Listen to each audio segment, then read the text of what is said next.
ओम news 24 को स्वागत करुछि। आसंतु जिबा पुणी एक लघुचाप ए लघुचाप रे ओडिशार परिस्थिति कौन रहिबो ता पूरा वीडियो पर नजर पके नवा। बारंबार लघुचाप फल ओडिशार लोक माननको क्षयक्षति करबा सहित वर्तमान धानर अमल टाइम कृषि कृषि भितर निर्भर करुचंती ओडिशार अधिवासी माने, किंतु एटी परिस्थिति बहुत जटिल। लघुचाप वर्षारे पुणी भिजिबो क्षेत्र ए क्षेत्र में सुनार फसल जो हसुला बर्तमान ता फिका पड़ो बोली आशा आकांक्षार चाषी आकलन करिपाग विशेष सूत्र प्रकाश 17 तारिख रु राज्य में वर्षा हेबार संभावना रही सतर्क सूचना करिछि आंचलिक पाणीपाग विज्ञान केन्द्र। 17 तारिख रु राज्य में वर्षा हेबार संभावना थिबा बेले नहीं पाणीपाग विभाग पक्षर कहुଯାଇଛି 17 तारिख में गजपति गंजाम पुरी रायगड़ा जिलागुड़िक गोटे दुईटी स्थान में हाल्का वर्षा हेबार संभावना रही। सेपरी 18 तारिख में गजपति गंजाम पुरी रायगड़ा खोर्धा नयगड़ा कोरापुट मालकानगिरी जिला और 19 तारिख में गंजाम गजपति रायगड़ा कोरापुट कंधमाल कलाहांडी जिलागुड़िक गोटे दुईटी स्थान में हाल्कार मध्यम धरण वर्षा हेबार आंचलिक पाणीपाग विभाग तरफ सूचना। अन्यपटे देखा गले 20 तारिख रु पाग प्रायतः सुखिला रहिबो बोली पाणीपाग विभाग पक्षर कहुଯାଇଛି। आसंता 24 घंटे कलाहांडी कंधमाल गोटे दुईटी स्थान में हाल्कार मध्यम धरण वर्षा हेबार सूचना रही। बंगोपसागर में आउ एक लघुचाप बंगोपसागर में आउ एक लघुचाप सक्रिय रही। आसंता 15 तारिख मध्य यह लघुचाप क्षेत्र में परिणत होबार संभावना रही पूर्वानुमान करिछि पाणीपाग विभाग। डिसेम्बर 17 सुधा एवं तमिलनाडु उपकूल में पश्चिम उत्तर पश्चिम आड़ को गति कर संभावना रही।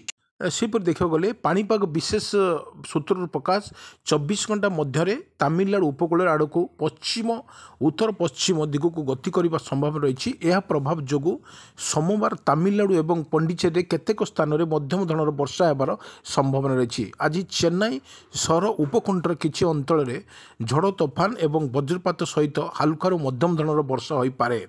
किछि स्थान में आकाश मेघाच्छन्न रहिबा सहित सर्वाधिक तापमात्रा प्राय 30 रु 31 डिग्री सेल्सियस, सर्वनिम्न तापमात्रा प्राय 24 रु 25 डिग्री सेल्सियस रही पारे। भारतीय पाणीपाग विभाग बर्तमान सतर्क सूचना कर डिसेम्बर 17 तारिख में चेन्नई समेत 10टी उपकूल जिलागुड़िक डिसेम्बर 28 तारिख में जो दि जाइए सतर्क ताहा केते जोर संभव वर्षा हो पारे बोली संभावना रही।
हाँ हाँ बिल्कुल।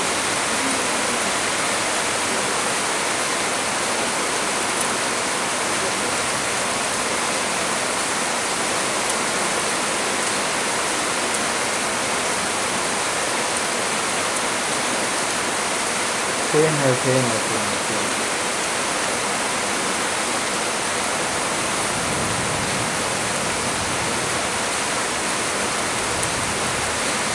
हाँ वही रहेगा।